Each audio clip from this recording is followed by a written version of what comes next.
राजपाल यादव, ये नाम सुनते ही आपको कोई न कोई कॉमेडी सीन तो याद आ ही जाता होगा। हाँ, मैं बात कर रहा हूँ उस राजपाल यादव की जो जिस भी मूवी में आ जाए वो मूवी कॉमेडी के जोनर में अपने आप शामिल हो जाती है। लेकिन क्यों वो 11 दिन तक जेल में बंद रहे और उससे पहले भी उन्हें कई बार जेल हो गई। क्या सच में राजपाल यादव ने बॉलीवुड को 25 साल दिए फिर भी उन्हें क्यों 5 करोड़ रुपए के लिए जेल में जाना पड़ा, और क्यों राजपाल यादव का गाँव वाला घर भी सीज कर लिया गया?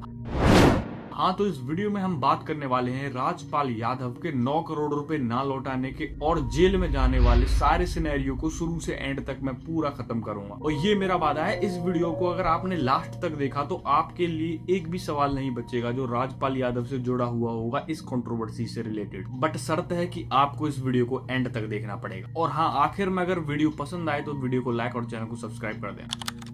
कहानी शुरू होती है 2010 से, जब राजपाल यादव अपने करियर के पीक टाइम पर थे। लेकिन हर एक्टर का एक सपना होता है अपनी खुद की फिल्म बनाना। फिर राजपाल यादव ने सोचा वो खुद की फिल्म डायरेक्ट करेंगे जिसमें लीड हीरो भी वही रहेंगे। तब उन्होंने एक फिल्म डायरेक्ट की जिसका नाम था अता पता लापता। यहाँ सब अता पता लापता।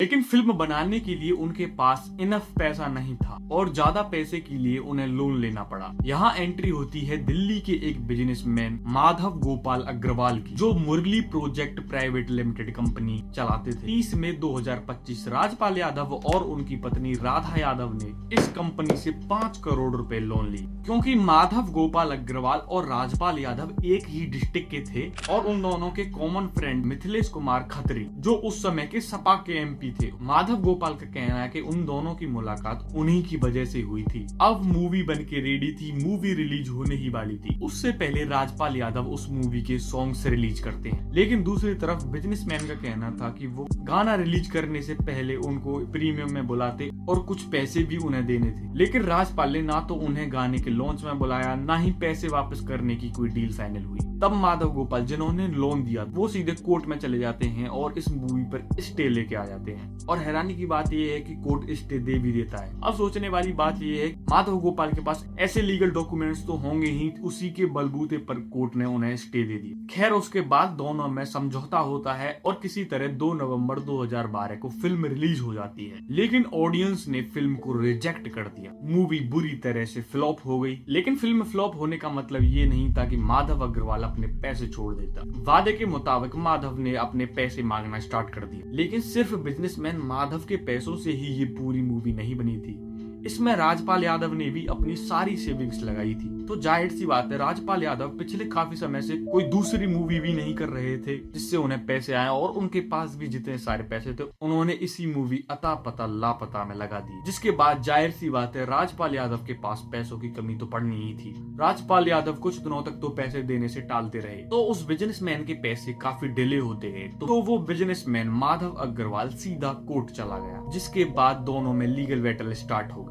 लेकिन राजपाल यादव का कहना है कि ये कोई लोन नहीं था, ये एक प्रॉपर इन्वेस्टमेंट थी जो उन्होंने मेरी मूवी में इन्वेस्ट किया था। लेकिन दूसरी तरफ बिजनेसमैन माधव गोपाल का कहना है कि वो कोई इन्वेस्टमेंट नहीं था, वो सिंपल लोन था जिसे इंटरेस्ट के साथ वापस करना था राजपाल यादव को। हाल ही में आए न्यूज बुक के पॉडकास्ट पर भी उस बिजनेसमैन ने कहा कि उसके पास सारे लीगल डॉक्यूमेंट्स भी हैं, जहां पर राजपाल यादव और उनकी वाइफ राधा यादव ने सिग्नेचर किए हैं सेल्फ गारंटर के रूप में भी कि वो एक लोन ले रहे हैं जिस पे उन्हें इंटरेस्ट देना है, जो कि कोर्ट में भी सबमिट किए गए हैं। और ये केस दिल्ली हाई कोर्ट में चल रहा था, समय था 2013। और इसी बीच राजपाल यादव पर आरोप लगता है कि उन्होंने कोर्ट में अपने एसेट्स यानी संपत्ति के बारे में झूठ बोला है। कोर्ट इस बात पर इतना नाराज हुआ कि उन्हें 4 दिन के लिए जेल में भेज दिया गया। ये समय वो था जब राजपाल यादव पहली बार जेल गए थे। उसके बाद राजपाल यादव को बेल मिलती है। उसके बाद ये केस 14 साल तक चलता रहा। और इसी बीच राजपाल यादव और माधव गोपाल के बीच कई बार आपसी समझौते भी हुए, जिसमें माधव गोपाल के मुताबिक कई बार राजपाल यादव ने वादे किए और उन्हें चेक्स भी दिए। जब पहली बार राजपाल यादव ने चेक्स दिए, वो चेक 2.5 करोड़ के हिसाब से दिए, जिन चेक्स पर 6 महीने बाद की डेट पड़ी हुई थी। और जब वो चेक माधव गोपाल ने विड्रॉल की तो पहला चेक बाउंस होता है,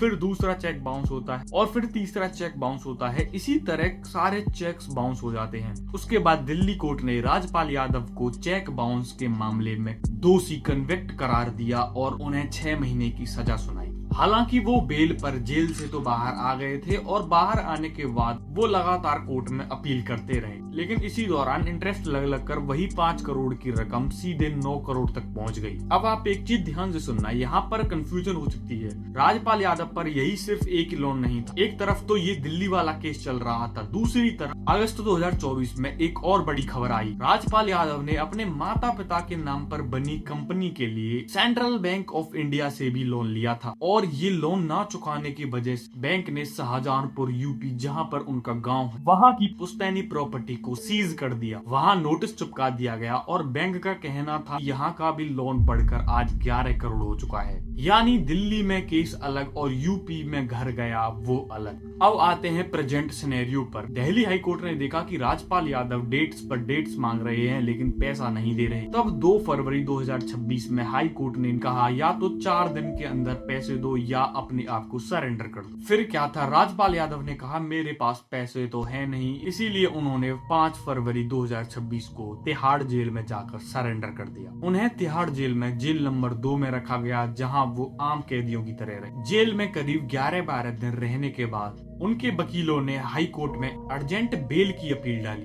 और उस बेल की वजह बताई गई कि उनकी भतीजी की शादी है और उसी डेट 16 फरवरी 2026 को कोर्ट ने कहा कि पहले पैसे जमा करो, उसके बाद ही बेल मिलेगी। फिर क्या था, उसी दिन राजपाल यादव ने 1.5 करोड़ रुपए ड्राफ्ट में डालकर बिजनेसमैन को दिए, जब जाकर राजपाल यादव को इंटरिम बेल मिलती है। और वहां पर भी हाई कोर्ट ने एक डिमांड रखी, वो अपना पासपोर्ट जमा करेंगे और देश छोड़कर नहीं जाएंगे। और इन्हीं दिनों जब 11-12 दिन राजपाल यादव जेल में रहे तो बहुत ज्यादा बाहर से लोग सोशल मीडिया पर वीडियोस बनाने लगे कि हम इतने रुपए का डोनेशन कर रहे हैं, हम इतने डोनेशन कर रहे हैं, जिसमें सोनू सूद भी शामिल थे जिन्होंने कहा कि 5 करोड़ का वो भी काम। ये सारी बातें आपने सोशल मीडिया पे देख ली थी और इन चीज की मैं पुष्टि नहीं करता कि इनमें से कितनी बात सच है और कितनी बात झूठ है। इन सोशल मीडिया की वीडियोस में ज्यादातर दावे गलत थे, जो कि हाइप देखकर राजपाल यादव के नाम पर व्यूज बटोरे। जो सच में मदद करने वाले थे उनको राजपाल यादव ने जेल से निकलने के बाद सच में अप्रिशिएट किया, जैसे सलमान। एक बात कह सकता हूँ, सलमान भाई बड़े भाई की तरह हैं और सलमान भाई आज घर में उनके साथ बैठ के अंदर से बहुत खुशी महसूस होती है। सलमान भाई जैसे इंसान अपनी इंडस्ट्री में बहुत काम